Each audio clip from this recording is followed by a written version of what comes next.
a la derecha donde dice presentar ahora. Oh, Sí, señora, presentar ahora. ok.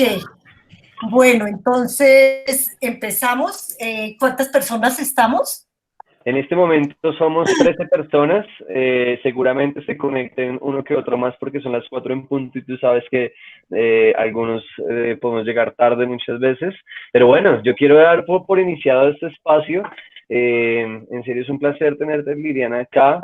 Eh, para todos, pues digamos que los que están escuchando o ya son voluntarios activos o se están en proceso de volverse voluntarios, porque como te conté, lanzamos una convocatoria igual de personas que se quisieran formar en todo este tema de violencia intrafamiliar y de conocer tu experiencia para que de aquí recojamos prácticas para cómo podemos masificar una atención a través de voluntariado remoto para ayudar a muchos niños y personas a nivel nacional. Hay mucho que estamos haciendo como organización y habrá más espacios para a los nuevos voluntarios para contarles, pero por ahora les quiero dejar con la protagonista de este espacio que es Liliana.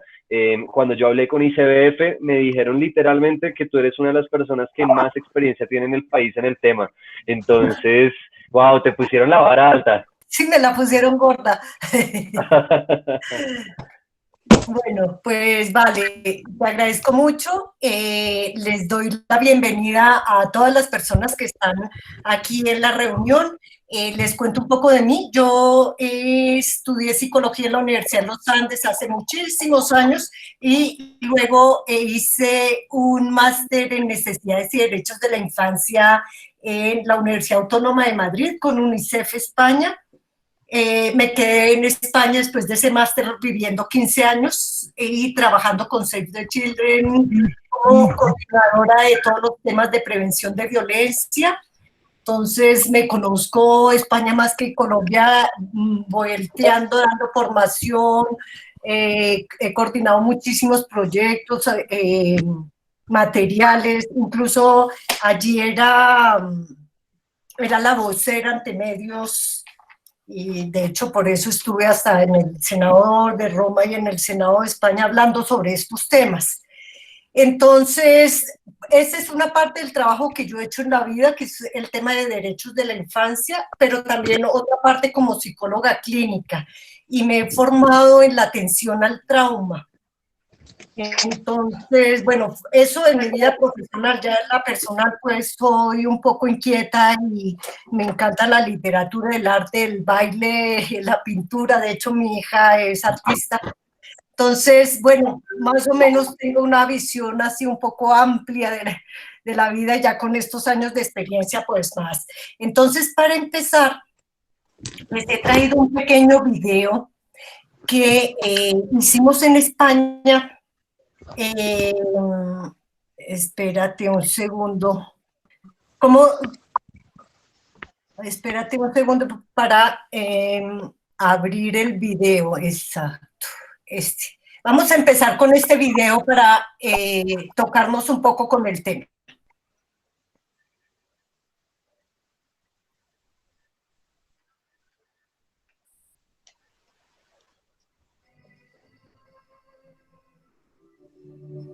Ay, este no era. ¿O sí? No, no era.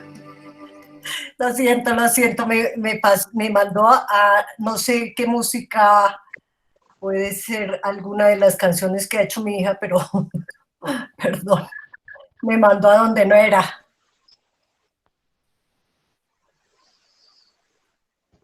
Otra vez voy para allá.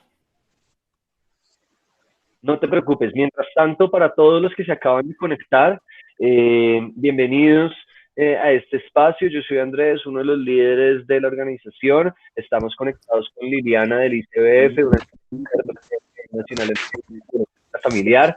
El propósito de este espacio es aprender de todo lo que ella tiene por enseñarnos, porque con esto vamos a construir los protocolos en cómo vamos a masificar una atención en voluntariado en temas de violencia intrafamiliar con jóvenes universitarios a nivel nacional. Y pues la idea es que los que de ustedes quieran participar en este proceso son bienvenidos a sumarse. Entonces, bueno, aquí estamos con Liliana. Tienes otra vez todo el público, Lili. Ahí están viendo la pantalla, a ver, ¿me cuentan?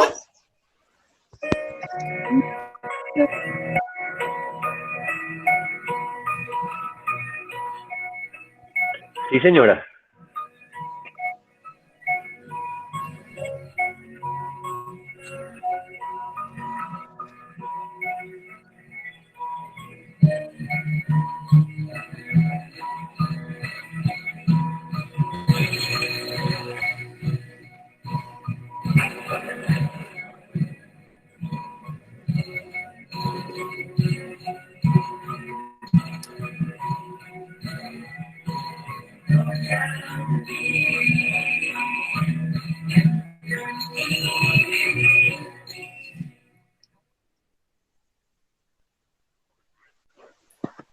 Vale.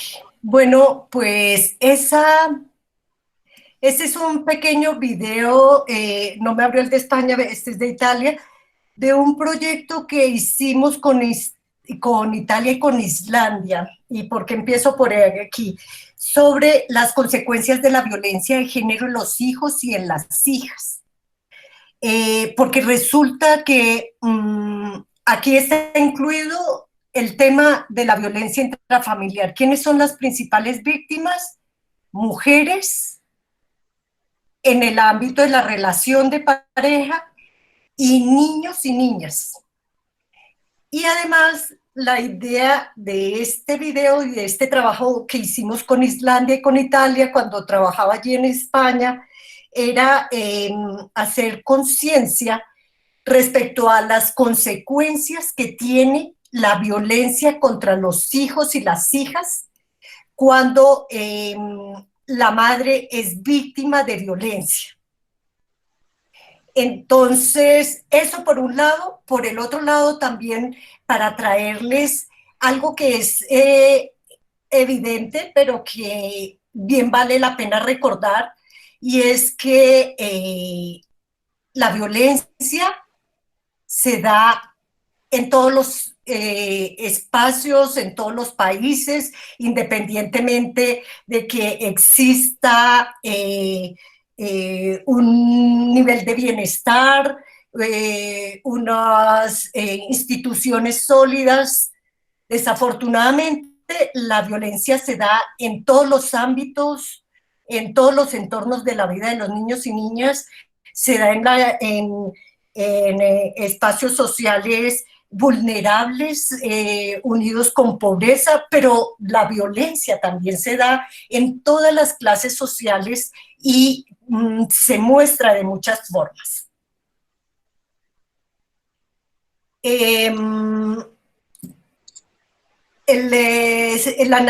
Naciones Unidas hizo un estudio en el año 2006, que ya va siendo hora de actualizar, sobre la violencia de los niños y niñas en el mundo.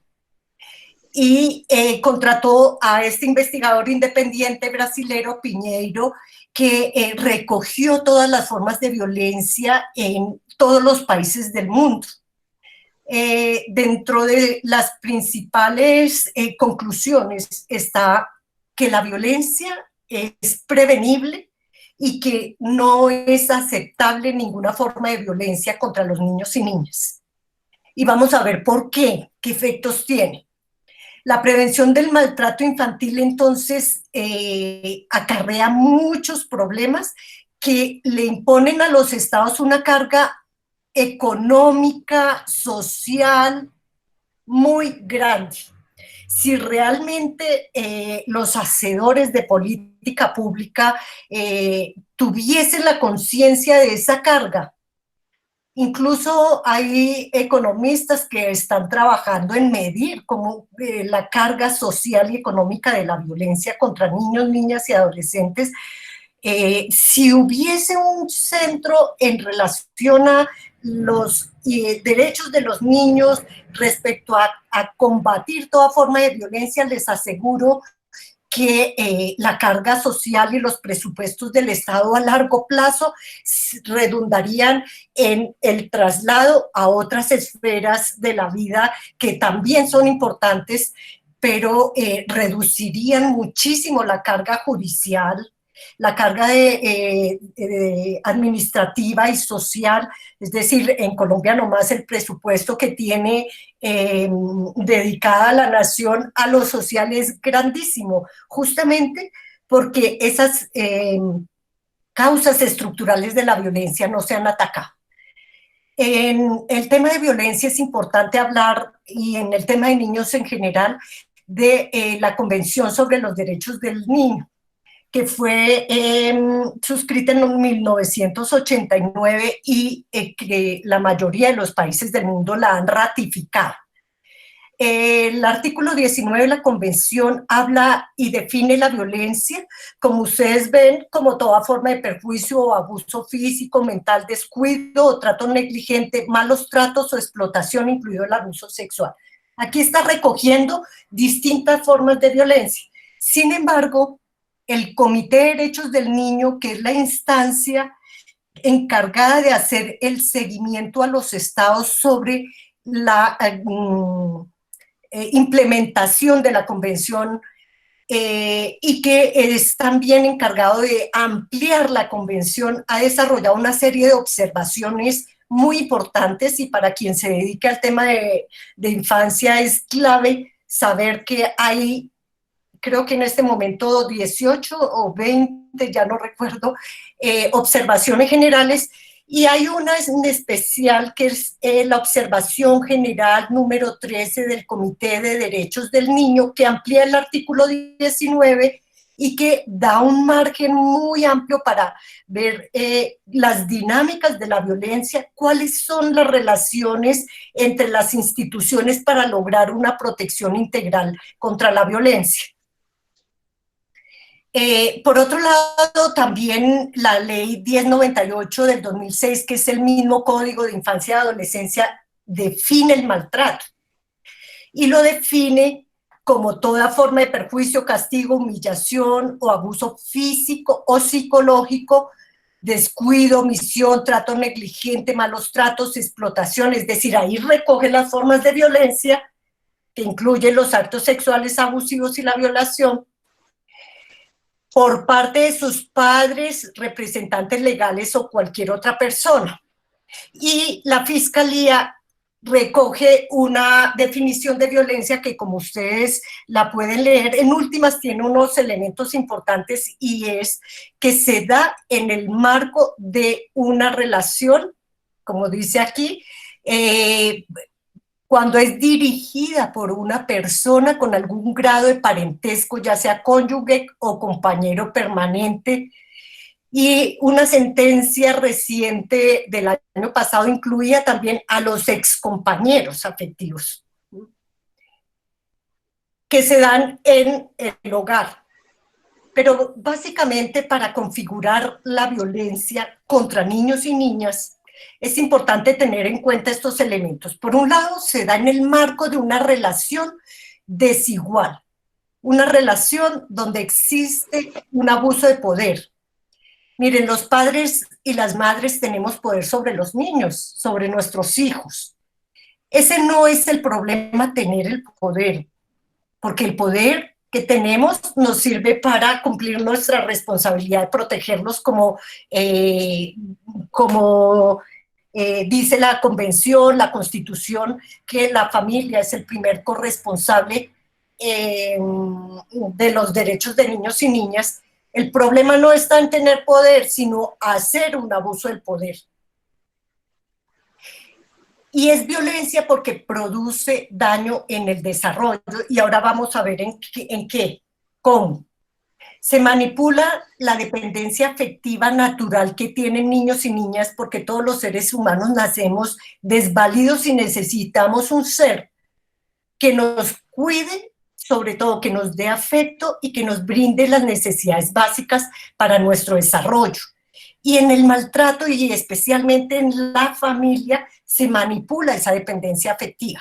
Dependemos afectivamente de nuestros cuidadores, porque eso además nos va a desarrollar el cerebro y nos va a desarrollar todas las esferas del desarrollo. Bueno, se exige lealtad y obediencia absoluta a los niños. Esa es una premisa generalizada que está detrás de la violencia, porque muchos padres consideran que los hijos son su pertenencia, y entonces escuchamos frases como: aquí mando yo, se hace lo que yo digo, no se atreva a contestarme, porque me contradice, ¿sí? Y ahora vemos qué implica eso. También hay un sufrimiento que no se verbaliza ni se reconoce, sobre todo porque generalmente el niño o las víctimas en general de las violencias se sienten culpables. Y en el caso de muchos niños, contarle a otros amigos, contarle a otros adultos que está siendo maltratado, castigado, es muy difícil para muchos porque se sienten avergonzados, culpables. Hay una transmisión transgeneracional de la violencia debido a los patrones culturales y sociales con los que hemos sido criados. Tendemos a repetir esos patrones de crianza. Seguramente la mayoría de ustedes son muy jóvenes, no sé si alguno tenga hijos, pero miren, cuando uno es joven tiene en la cabeza marcos teóricos, conceptualizaciones, propuestas filosóficas, epistemológicas, en fin, pues por supuesto uno se plantea que la vida le va a pegar a los hijos o los va a maltratar, pero encuentra uno en consulta gente muy formada con muchos diplomas que no tienen idea cómo tratar a sus hijos y cómo evitar, puede ser que no los golpeen, pero los humillan o prefieren que sean otros los que se dediquen a su educación. Porque ese sistema de creencias sociales y culturales validan y normalizan la violencia. Existen muchos tipos de violencia que coinciden. Cuando a un niño lo golpean, es que al niño primero le estamos atacando su dignidad, es un daño a su dignidad, pero además hay una violencia emocional, es una humillación también, ¿no? Entonces veamos las definiciones. Se me fue al pasarlo a PDF. Son definiciones, he traído definiciones de UNICEF. La violencia física entonces hace referencia a todo acto no accidental que provoque lesiones físicas al niño o enfermedades incluso, o que lo pongan en riesgo de padecerla. Si no hay psicólogos aquí o si hay psicólogos seguramente recordarán un síndrome dentro de la violencia física que se llama el síndrome del bebé zarandeado, que consiste en que muchos padres ante el llanto que no para o la irritabilidad del bebé, lo que hacen es sacudirlo, lo mueven tanto que su cerebro en ese momento parece una gelatina y se golpea el cerebro. Pues esto puede dejar al niño con algún daño cerebral. Recientemente en el Hospital de la Misericordia, donde asisto eventualmente a unas clínicas sobre maltrato, donde se exponen casos con profesionales del hospital y muchos otros de medicina, de fiscalía, ICBF, en fin, para analizar si lo que tiene ese niño fue un producto de un maltrato. Pues les llegó al hospital un caso de un niño que quedó por el batirlo, el moverlo, porque el niño no se calmaba. De hecho, es muy peligroso ese juego que tenía mucha gente de lanzar a los bebés muy pequeñitos al aire que les puede hacer daño. La violencia física incluye todas estas formas que ustedes leen ahí, la intimidación física, la apariencia de tratamiento, incluso la esterilización de niñas y de niñas adolescentes con discapacidad. Y están los castigos físicos que hacen referencia a el jalón de pelo, el pellizco, la cachetada. Hay incluso frases que están avaladas socialmente que dicen que entre más te quiero, más te aporrio. Es que el año pasado hice una formación con agentes educativos de primera infancia. Usted, por muchas partes del país, uno no se alcanza a imaginar la cantidad de dichos que normalizan el castigo físico y hasta el abuso sexual contra niñas. Una palmada, más vale una palmada a tiempo, bueno, la letra con sangre entra, que es la típica, que justifica el uso del castigo físico. Y uno diría, pero qué tontería, si al niño no le ha quedado la marca, si al darle la cachetada pues no le produce un traumatismo craneoencefálico. Sí, puede ser que no, pero ya vamos a ver cuáles son las consecuencias. Entonces, básicamente el castigo físico es el uso de la fuerza que se utiliza para generar cierto grado de dolor para corregir un comportamiento. Indudablemente, como señala el Comité de Derechos del Niño, esa es una forma de violencia. Y el Comité de Derechos del Niño hizo unas observaciones a Colombia en el año 2015, que fueron las últimas que le hizo al Estado colombiano, de modificar un artículo del Código Civil que era el artículo 262. Ese artículo, como ustedes vieron, existe un Código de Infancia y Adolescencia donde se habla de maltrato y que incluye formas de castigo. Pero el artículo 262 del Código Civil da la potestad a los padres para castigar de manera moderada a sus hijos, en aras de educarlos, supuestamente. Entonces, esto, fíjense que, ¿quién define qué es moderado? Para mí moderado puede ser decirle, te quedas 3 días sin salir del cuarto, o para mí lo moderado puede ser darle una paliza y que le quede el rejo marcado, como me contaban en Arauca, la mayoría de los educadores habían sido castigados todos con rejo. O el moderado puede ser decirle, no lo vuelvas a hacer. ¿Se dan cuenta? Al final es discrecional. Entonces, ese vacío da pie para validar el uso del castigo físico. Entonces, el comité le dice al Estado colombiano que es necesario hacer explícita en la normativa la prohibición del uso del castigo físico como forma de educar. El primer país que aprobó una ley contra el castigo físico fue Suecia en 1975. Ya ha habido varias generaciones después de eso. Y hay algunos científicos sociales que han analizado qué cambios se han producido después de esa ley. Bueno, un paréntesis, y es que esa ley prohibió el uso del castigo físico, pero desplayó toda una estrategia pedagógica para los padres para enseñar a educar sin violencia. Y lo que se ha visto de seguimiento a la implementación de esa ley es que la violencia social bajó. Bajó la violencia que cometen los jóvenes y es una sociedad donde el número de delitos es menor, la violencia interpersonal también. Entonces, el año pasado, con ICBF, la academia y la sociedad civil, muchas ONGs de niñez, redactamos un proyecto de ley que con todo esto del COVID se está quedando ahí muy quieto, pero justamente tenía ese sentido y era el de establecer que hay que desarrollar un proyecto pedagógico para trabajar.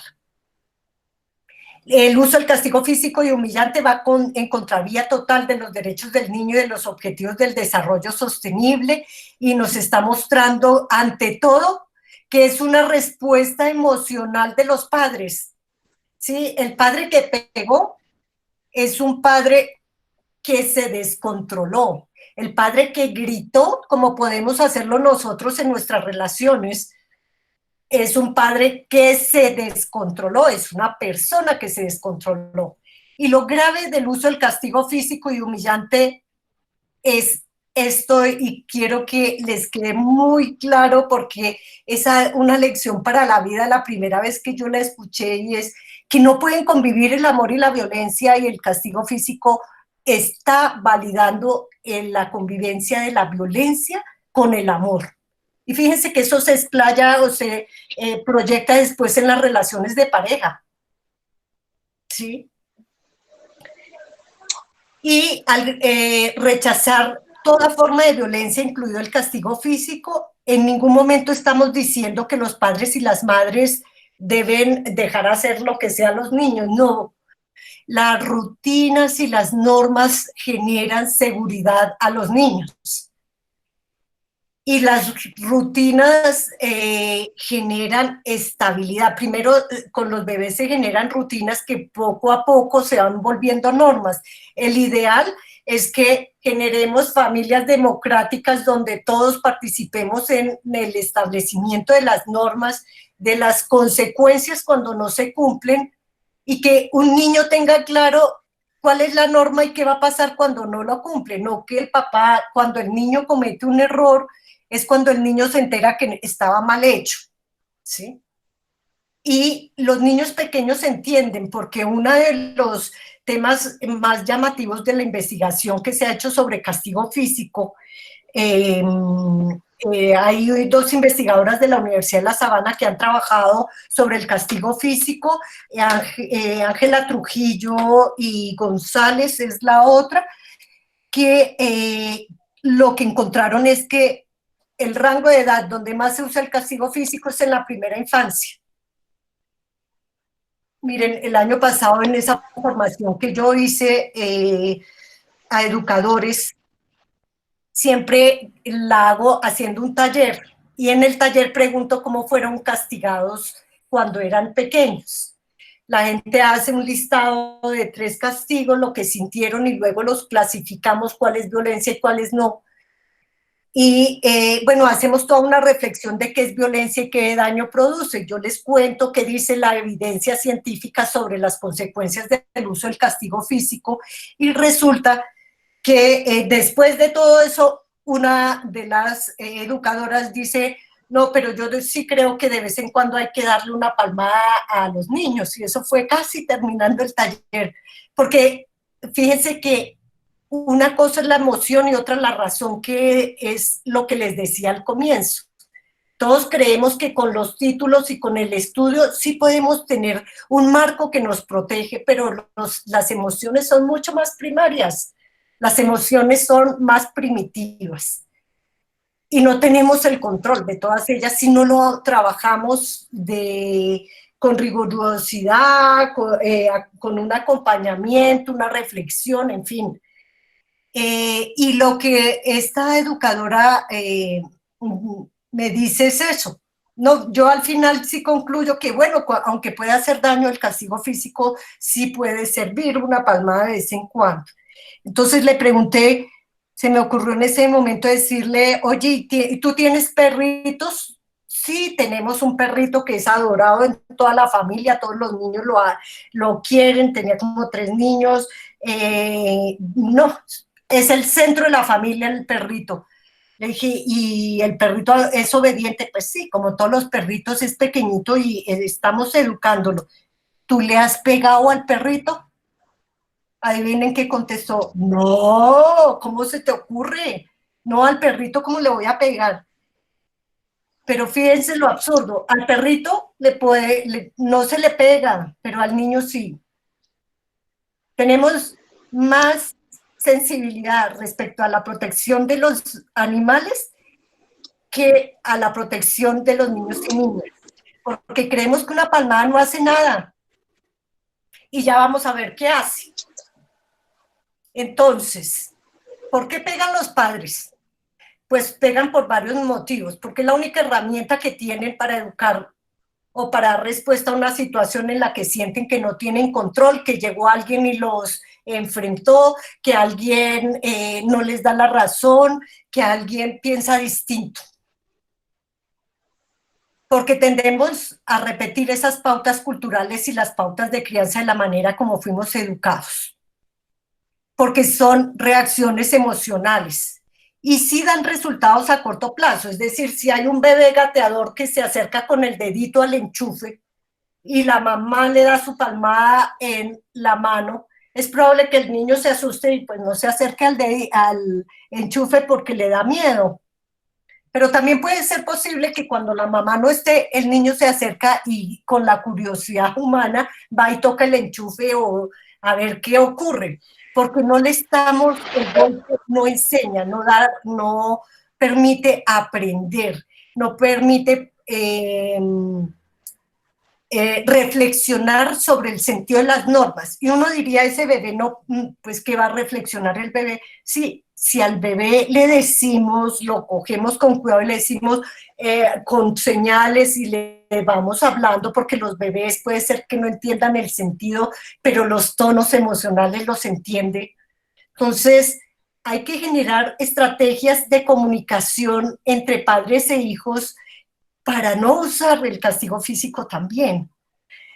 El castigo físico hace que no seamos seres autónomos, porque fíjense que dentro de la psicología se habla de la autonomía y la heteronomía. El autónomo es el que tiene la conciencia del por qué va a actuar respecto a las normas, estoy hablando, ¿no? ¿Por qué va a actuar de esta manera?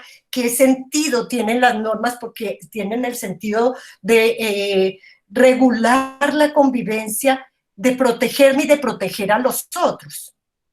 Pero el castigo físico lo que genera es gente heterónoma, es decir, ese que actúa solo porque el policía está detrás. Entonces, si no viene el policía, pues me paso el semáforo en rojo, ¿qué me importa? Ya no se puede porque hay cámaras, ¿no? Bueno, aquí no hay tantas, pero cada vez hay más. Pero es ese, el que me robo 3 pesos porque no me ven, porque no tengo el sentido y la conciencia del beneficio de las normas, del por qué. Y hay otro tema que es muy actual por lo que estamos viviendo y es el factor del estrés que viven las familias. Cuando estamos en situación de estrés tenemos mayor dificultad para tener paciencia, para respirar, para actuar racionalmente y reflexivamente. Cuando estamos con estrés actuamos con emotividad generalmente. Y aunque los padres peguen, también hay que dejar claro que muchos padres que pegan, yo diría que la mayoría de los padres que usan el castigo físico, golpean aunque quieran a sus hijos. Pero lo que hay que hacer es enseñarles pautas de crianza positiva, que sean protectoras con los hijos.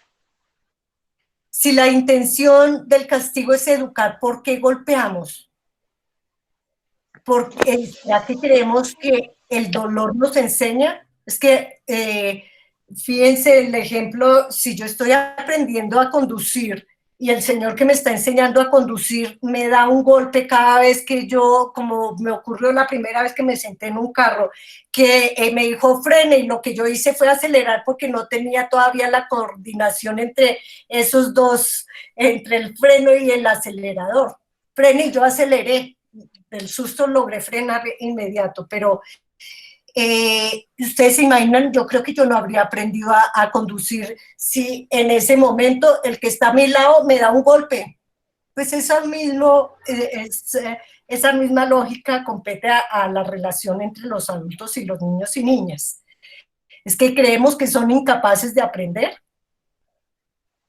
Y entonces, ¿por qué es importante hablar del castigo físico? Porque es la forma de violencia más común en nuestra sociedad. Es la puerta de entrada a la violencia, porque está el castigo físico, que muchos no le ven inconveniente, ni le ven la gravedad, está socialmente aceptado. De hecho, las investigaciones señalan que más o menos en la población colombiana el 65% de la población considera que es útil y que no hace daño. Y entonces empezamos con el castigo físico, pero podemos terminar con la muerte misma, como formas de violencia. Pasamos por los maltratos, que son, ya hablamos de maltrato cuando el adulto cercano lo que quiere es hacer daño. Aquí quieren causar un poquito de dolor, supuestamente para que aprenda. En el maltrato se quiere con intención hacer daño. Les puede pasar por el maltrato, el abuso, la explotación sexual o la utilización de los niños para la mendicidad, que es una forma de trata, y porque tiene consecuencias. Las consecuencias en los niños genera sentimientos de rabia, tristeza, culpa, miedo, abandono, inseguridad, impotencia. Y son los mismos sentimientos que manifiestan los adultos cuando recuerdan cómo fueron castigados. Y estos sentimientos fueron los principales de la investigación que hizo la Universidad de La Sabana el año pasado. Entonces les preguntaría yo a los padres, ¿y es eso lo que ustedes quieren que sus hijos recuerden? Que ustedes les estaban produciendo dolor, tristeza, eran ustedes los generadores de esos sentimientos.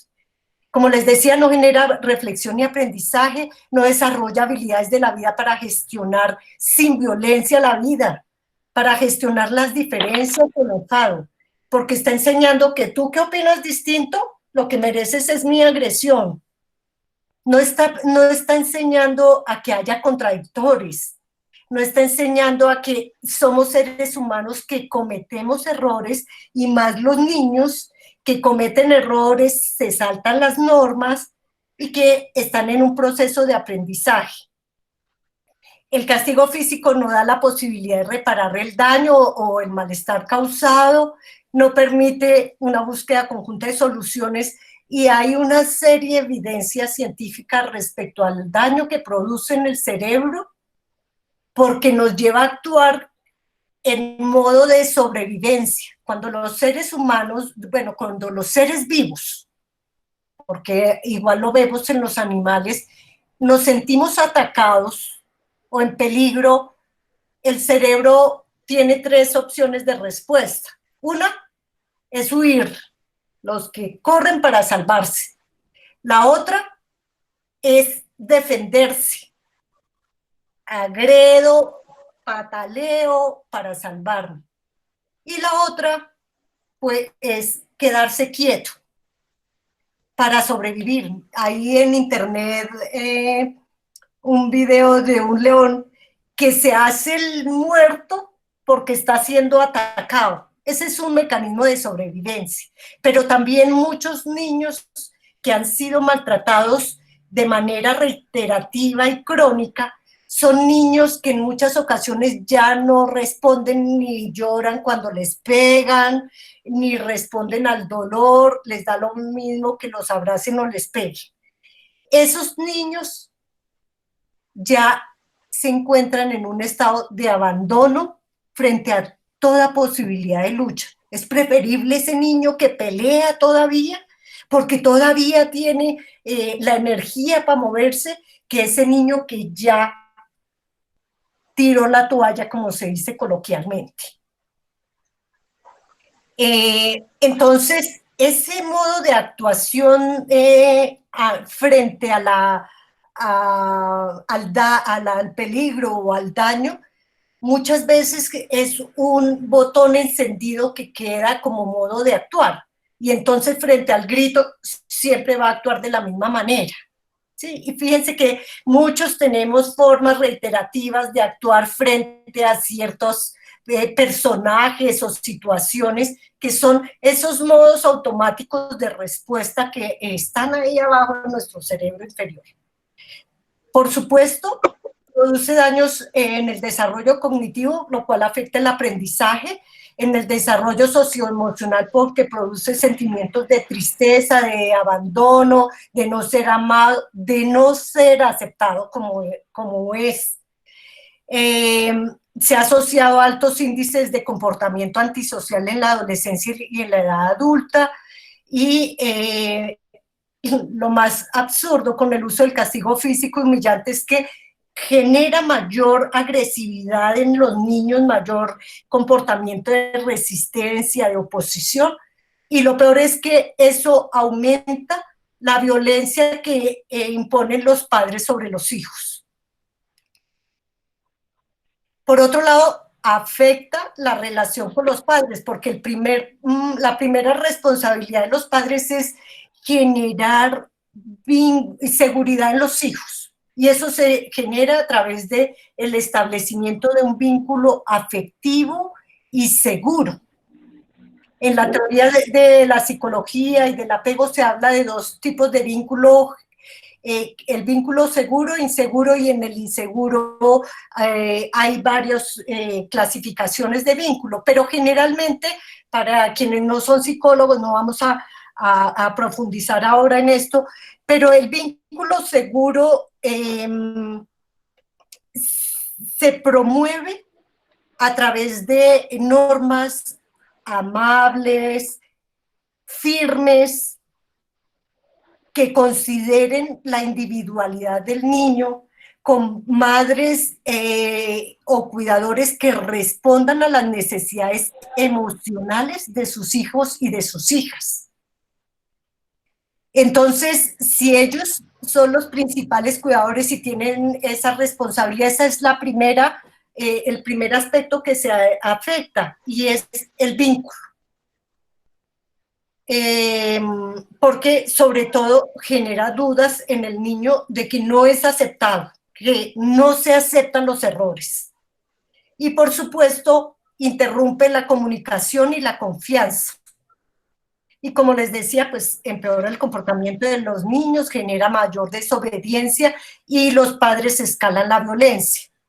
También tiene consecuencias sociales o comunitarias y culturales, porque tenemos el riesgo de ser una sociedad más agresiva. Hay un investigador que es Jorge Cuartas, es colombiano y está en Harvard ahora. Él ha investigado sobre castigo físico en Colombia. Y una de sus investigaciones señala, realiza una correlación entre el uso del castigo físico en distintos municipios del país y la violencia social, y encuentra que tienen una correlación alta. Lo que les decía de Suecia, que lo que se encontró después de implementar las estrategias pedagógicas, después de la ley que prohibía el castigo físico, lo que se encontró es que disminuyó la violencia en la adolescencia, en la edad adulta y la violencia social. Genera aceptación social del uso de la violencia, se asume como una forma de afrontar las diferencias, las dificultades, las contradicciones, y lo que les decía, se asume que no son permitidos los errores. Otra forma de violencia muy fuerte en nuestro país y en el mundo es la violencia sexual. A esto hace referencia lo que llamamos comúnmente el abuso sexual, pero en términos de derechos se habla de violencia sexual, que incluye muchas formas de violencia que son las que ustedes ven aquí. Incluye la forma de violencia para la explotación sexual, pero básicamente la violencia sexual implica involucrar a un niño en actividades sexuales para las cuales no está adaptado según su etapa de desarrollo. Y en el marco, como en todas las violencias, de una relación de desequilibrio de poder, donde generalmente se usa la amenaza, el chantaje, el engaño, la fuerza. Y les cuento, la violencia sexual más frecuente se da en el hogar. No es la violencia que se puede dar en la calle, el asalto sexual, no. Los principales agresores están en el ámbito de la familia y después en el ámbito de los conocidos. Entonces aquí tenemos un grave problema en nuestra sociedad, y es que también se ha naturalizado en muchos lugares o al interior de muchas familias la violencia sexual. Recuerdo una paciente que me decía que a ella su papá la había empezado a abusar desde que era muy pequeña, que él había empezado, como se empieza el abuso el abuso al interior de la familia generalmente no empieza con una agresión directa. Generalmente empieza con comportamientos que no son claros, con juegos sexuales, con cosquillas, con comportamientos que cada vez se van complejizando más hacia los explícitamente sexual. Y entonces a ella, el papá le había dicho que eso era, le iba a enseñar algo que todos los papás le enseñaban a sus hijas, pero de manera secreta. Y cuando ella llegó a la adolescencia, fue en una clase de biología que se dio cuenta que eso no era normal, porque además de enseñar los órganos de reproducción, la profesora ese día mencionó el tema del abuso. Y ella cayó en cuenta que eso que había estado viviendo toda la vida había sido un abuso. Decidió contarle a la mamá, y al contarle a la mamá reunió a las hijas y resulta que el papá le había echado el mismo cuento a las otras dos hijas, una que ya estaba adulta y esta era una chica adolescente, que lo había naturalizado. Ella sí sentía que era incómodo, no le gustaba, pero lo que ella contaba era eso, él había empezado con caricias que incluso le producían placer, y ese es un elemento que genera mucha culpa en las víctimas, cuando las víctimas logran sentir satisfacción con los tocamientos, porque al final somos cuerpos. Miren, yo tengo dos grupos de estudio, uno sobre trauma y otro sobre terapia, y una de las psicólogas que asiste al grupo de estudio nos contaba la otra vez que había tenido una paciente que había sido violada en la calle, y en su violación había tenido un orgasmo. Ustedes no se imaginan lo que ella nos contaba de la culpa que esta chica que había sido violada con un arma sentía. Tal era la culpa que ella decidió llegar a la casa, sabía, incluso ella tenía información porque estaba haciendo una tesis en una universidad ella, de Derecho sobre estos temas más o menos, y ella decidió, ella conocía todos los recursos a dónde debía ir, qué debía hacer para medicina legal, supuestamente ella no debía haberse bañado y debía haber ido. Pues no, ella decidió llegar a su casa y borrar de su cuerpo y su ropa, tirarla toda, y no le contó a nadie, ya llevaba un año sufriendo y decidió ir a terapia. Pues ella no puso denuncia, ya los síntomas estaban tan graves que por eso fue a terapia. Pero la culpa con la que esta chica iba por la vida, le habían hecho retirarse de todo el trabajo que ella estaba haciendo, estaba en un proceso de depresión gravísimo. Bueno, nos quedan 12 minutos. Les iba a decir, bueno, voy a seguir hasta donde lleguemos. Nos vamos a poner otra cita porque quisiera hacer dos sesiones. Una, todo este marco que me parece importante, y el otro que les voy a dar algunos elementos de qué hacer frente a la violencia o como pistas de por dónde se puede abordar la prevención. Por otro lado, tenemos la violencia emocional, que hace referencia a los comportamientos verbales o no verbales que provocan en el niño sentimientos de descalificación o humillación. Incluye las burlas, los insultos, los desprecios, y uno de los elementos interesantes en este tema de la violencia emocional y muy dolorosos también es que tanto la violencia emocional como la negligencia, que están muy asociadas, porque la negligencia, ya ahora vemos cómo se define, es que son de las formas de violencia que más daño hacen al cerebro.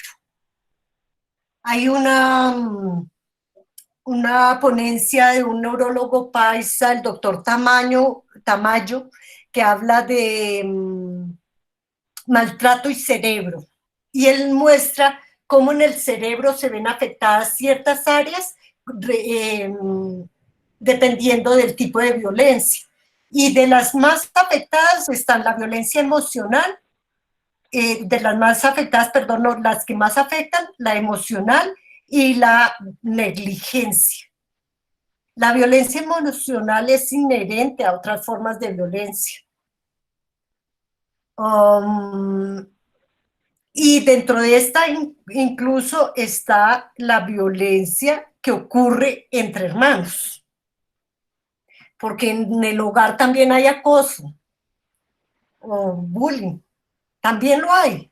Y hay bullying o acoso que incluso en muchas ocasiones lo promueven los padres, donde cada uno tiene una etiqueta y entonces está el que nunca entiende, el que siempre rompe las cosas, el tonto, el que es más listo, el que, ¿sí? Y eso hace mucho daño, porque esas etiquetas que nos han puesto en la vida influyen más de lo que quisiéramos y de lo que creemos.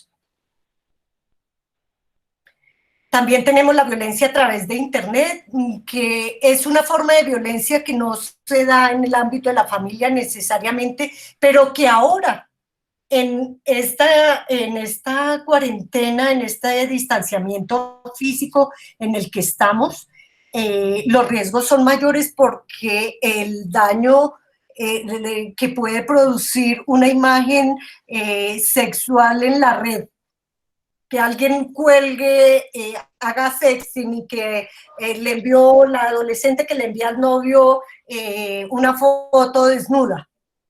Termina con el novio se la difunde a todos los amigos y está en el celular de todo el mundo. Esa es mucho más compleja, porque el daño para la persona es muy complicado porque sabe que eso se ha reproducido y no lo puede borrar. Bueno, respecto a Internet hay muchos otros temas que, bueno, es más o menos en general eso. Y está el tema de la negligencia.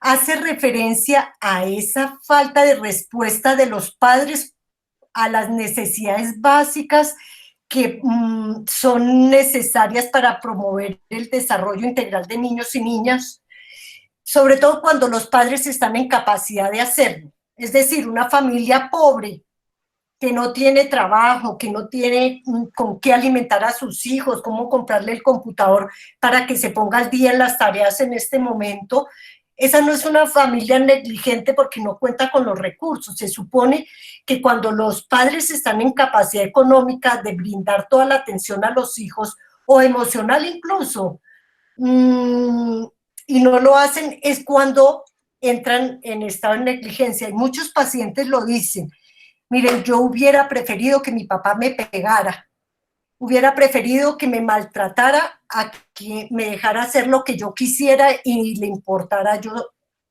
3 pesos, ¿sí? Porque hace más daño sentirse no amado. No, muchos niños, incluso en la dinámica del golpe, muchos niños que son, que tienen padres a los que no responden adecuadamente a sus niños de manera emocional, que no les escuchan, que no les preguntan qué opinan, qué sienten, cómo están, y si les pegan. En terapia a veces uno ve que esa forma reiterativa del niño de portarse mal tiene que ver con que por lo menos le pega, y por lo menos lo ve para pegarle, ¿sí? Porque es una necesidad nuestra la de conectar con otro. No porque el niño le guste que le peguen, por supuesto le duele y le vuelve a doler emocionalmente, pero es la única forma de hacerse presente frente a esos cuidadores. Entonces, para finalizar esta última parte, les veamos esta diapositiva. Y es que, ¿por qué el reporte de la violencia intrafamiliar y el maltrato infantil tiende a ser bajo? Primero, porque hay una relación afectiva. Y esos lazos afectivos llevan a las personas a tener sentimientos ambivalentes y a generar dilemas de lealtad. Yo cómo voy a hablar mal de este que me cuida y me trae es el único adulto de referencia. Miren, muchos niños que son maltratados duramente, eh, son niños que desde fuera se ven niños muy apegados a esos padres que los golpean. Y uno dice, pero si lo golpea, ¿por qué está ahí? Porque el niño tiene adentro la necesidad de que un día ese padre le muestre que sí lo acepta y que sí lo quiere a pesar de todo lo que ha hecho, ¿sí? Genera unos sentimientos muy complicados, se percibe que no es un problema, sino que es natural, o incluso se asume como, pues fue culpa mía, sí, yo me porto mal, entonces merezco que me peguen. Es que si me porte mal, hay otras formas de actuar, y de eso se trata, de darle herramientas a los padres para que eduquen sin violencia. Y tenía otra que ya les paso, esperen, esta otra, que es la otra forma de violencia que está muy relacionada con lo que empecé, y es que la violencia ejercida contra la madre o crecer en un hogar donde hay violencia tiene consecuencias en el desarrollo integral de todos los niños y las niñas, y por eso se considera que son víctimas. De hecho, hay estudios que señalan que las consecuencias son similares. Miren, hay padres que le dicen a uno en consulta, no es que peleamos, pero ellos no se dan cuenta, me dice una madre, es que ellos nunca se dan cuenta cuando él me pega.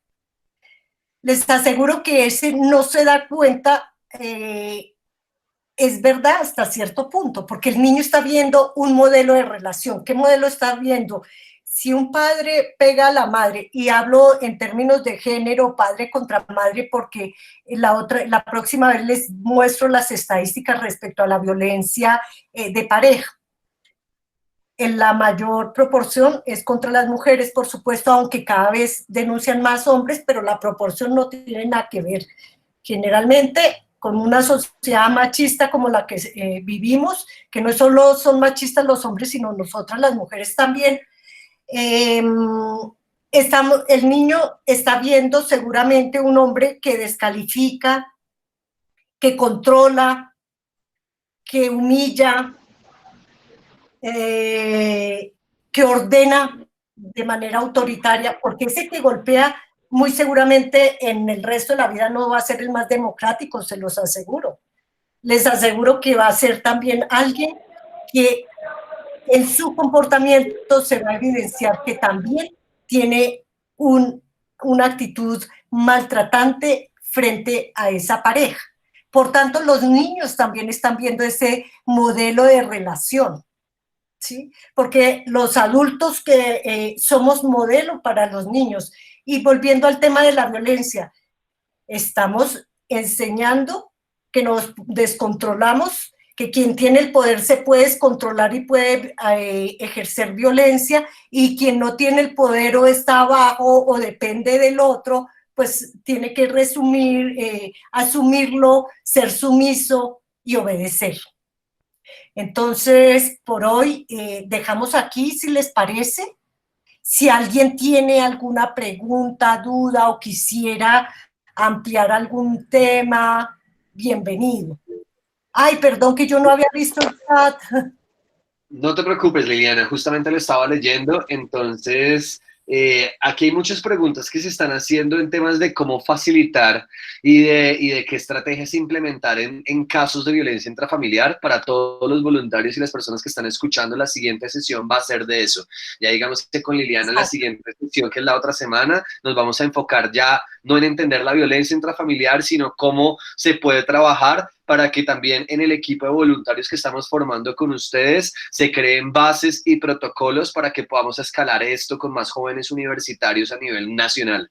Entonces, para todos los que tienen preguntas orientadas a cómo enfrentar, a qué herramientas utilizar, a cómo se hace para trabajar con un niño, para ese día podemos hacer las preguntas. Si alguno de ustedes tiene una pregunta que no esté orientada a eso, sino a la estructura general de la violencia intrafamiliar, algo del entendimiento, las pueden hacer de una, pueden tanto hablar como escribir por el chat.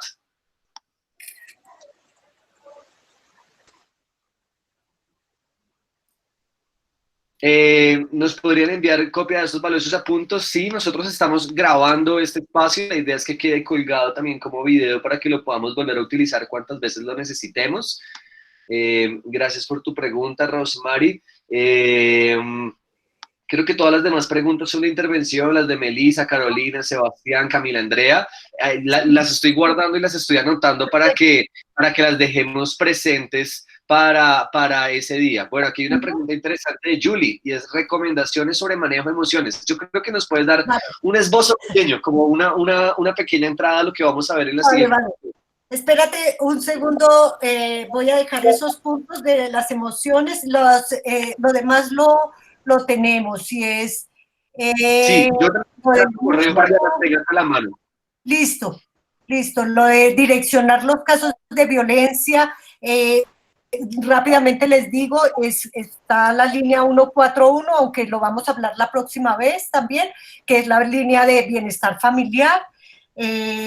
Está el teléfono 192 de la Fiscalía. Se puede llamar a las comisarías de familia. En todos los lugares hay comisarías de familia y están abiertas. Entonces, habría que ver de qué lugar estamos hablando para contactar con la comisaría de familia y presentar la denuncia de un posible caso de violencia contra las mujeres o contra los niños y niñas. Lo de las acciones a tomar lo trabajamos la otra sesión. ¿Algo más? No.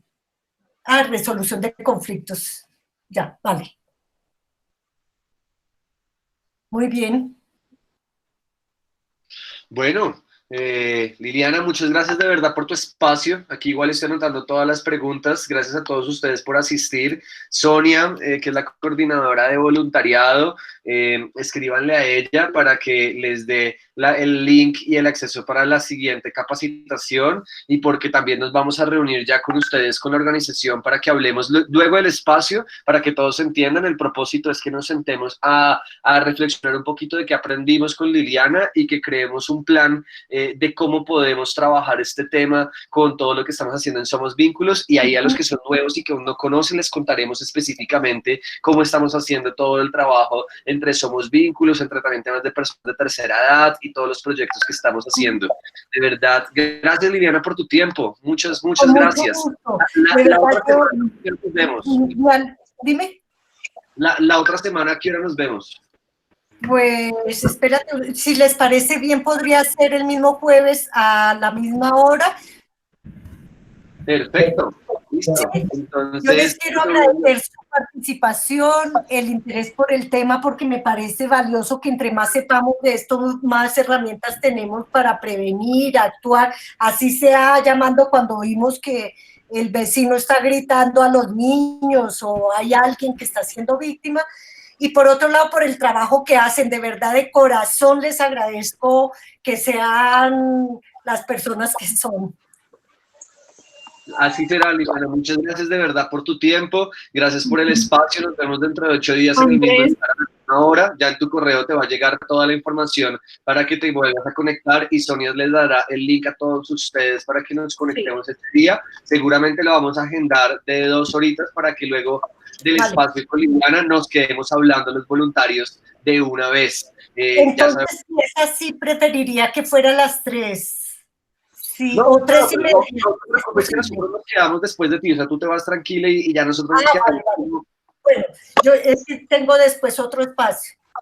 Perfecto, no, perfecto. El espacio de formación de 4 a 5 ya es para que nosotros internamente nos quedemos trabajando. Igual, Liliana, para que tú sepas, seguiremos pues todo lo que hagamos siempre, enviarte información, pedirte retroalimentación, y seguramente el líder o las personas que terminen liderando este proyecto van a tener contacto directo contigo.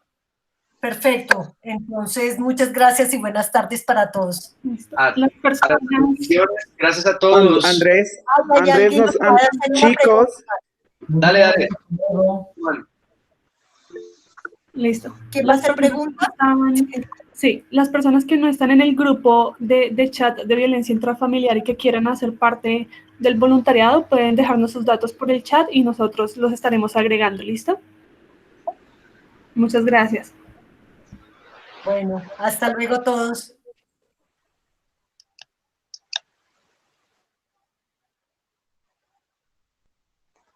Bendiciones, que les vaya muy bien. Gracias a todos por asistir. Nos vemos dentro de 8 días.